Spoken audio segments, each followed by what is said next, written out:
Bismillahirrahmanirrahim. Assalamu alaikum and good morning viewers. This is Atif and my today topic will be about MYKI card, which we all use while traveling on public transport, on buses and trains in Melbourne, Victoria, and also overall in Australia as well. I like to keep my videos simple and concise with a clear understanding for all my viewers. But before doing so, before we proceed further, I would like to remind you to do not forget to click the bell icon and subscribe for my channel for more useful information in my upcoming videos. So I would just like to say that मेरी कोशिश होगी कि मैं जो videos आपको convey करूँ, the message convey करूँ, it will be based on my personal experience, so you will find it very easy and useful to understand. So we'll start with today's topic, which is obviously about the use of MYKI card. I have an iPhone, so I go in an app store and I've downloaded the PTV app.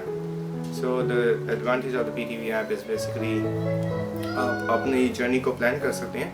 Like suppose I need to go to the city, I can basically plan my trip. So it will tell me like which train I have to catch and at what time. First thing I will recommend you all will be to download an app which is called the PTV app on your mobile phones. It's a simple thing, just if you go in the app store. The PTV app doesn't only tell you about planning your journey, but it also tells you the advantage is that if there's any delay in trains, it will also tell you if there's no train at that particular time. So there may be a bus that will replace that train at that particular time. So please take most out of the app. It will basically provide you the right guidance. How to get a MYKI card? It's a very simple thing. You can purchase MYKI cards from any PTV hub. You can also purchase it from any premium staff station. And you can go online, or you can also call. I think the number is, I forgot, I don't remember my home phone number either, but I think it's 1-800-800-007. So how it works, basically you have two options on the MYKI card. Basically you can top up your MYKI card and you can also pay for a pass. So first of all, I'll talk about the pass. It's a 7-day pass, and you can also purchase the 28-day pass. It's and a 365-day plus pass as well. So basically how it works, the 7-day pass, I think it's $44 Australian dollars. The price of the 28-day pass is $159, and the 365-day pass is 365 plus day pass is $172.50. Because I have to travel in 5 days a week, Monday to Friday, to the city for my job, I basically top up the money, the MYKI money. I do not use passes. The reason behind everybody has it because everybody has a budget. I think that I do not travel to the city on Saturday, Sunday, so I prefer topping up the MYKI card with like a reasonable amount. Say $50 every week. I just put in the MYKI card. The reason behind that is personal circumstances, that I basically I work extra time at my in my workplace, so I get 2 days off in a month. So if I consider that, a MYKI pass will not suit me because I'll end up paying more money. So this is a more convenient way for me to basically go through. But everybody's circumstances are different, so it depends on your own individual circumstances. So I will just tell you a little bit about the charges for the full fare for zone 1 and zone 2 both. So zone 1 is if you travel and you come back within 2 hours, you only pay $4.40. For the full day is $8.80. For zone 2 travelers, the price, if you travel back and forth, you come back in 2 hours, you just pay $3. The full day charge is $6.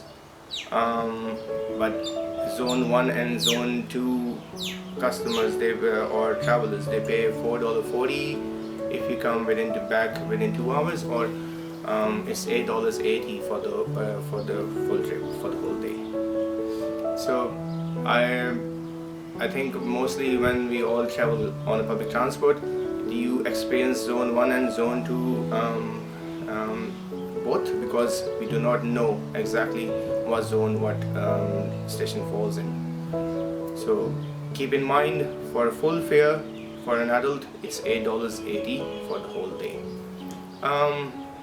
Do not also forget, there are some concessions which is good for students, and there will be also some concessions for pension card holders and for children also. Now the must do's, please do touch on and touch off your MYKI card, obviously to avoid any fines. And I would just like to say that we live in such a beautiful country in Australia, and we should be doing the right thing ethically. And always remember, there's always someone who is watching. So please do not forget to touch on and touch off. The next point will be, you should always have a valid MYKI card. Sometimes our MYKI card has expired, so we should make sure that you know that your card, when what date your card is expiring. If you take it when you top up the card at a hub or like at a station, they will normally tell you, that your card is expiring, and they will issue you a new card without any cost. By keeping a valid card, it will also, you can avoid a couple of things. I will just share my experiences that you can basically avoid random checkups. Like, every now and then when I travel in a train, there will be some guy sitting in private clothes, and aapko nahi pata that he can be like a staff of metro. So what he will do, basically, I've seen once, I had a lady sitting in the train, and I thought she was a passenger, like a traveler. She just, all of a sudden, she woke up, got up, and she basically asked me for my card, and that was a pretty shocking thing, and luckily I had a valid pass. Second thing will be, there sometimes when you get off the train on any station, there you will see these metro staff people with the jackets. They will call you randomly, or they will ask for your pass randomly, and before even you're touching off. So please remember to keep your MYKI card updated and topped up all the time, and obviously to avoid any embarrassment. And I'm pretty sure none of us would like to be in that situation. You can also download an app called Google Pay from your Android phones. Unfortunately, I have an iPhone, and at the moment there is no Google app that you can download for iPhone travelers or for users. Unfortunately, I think it's coming soon though. So you can link your MYKI card with the Google Pay app, and that also helps you to touch on and touch off. It would have been good for me personally. I've lost my card a couple of times. Sometimes I forget it, and because I'm in a rush while I'm going to work, so I'm waiting for the Google Pay app so I can basically take more advantage of it.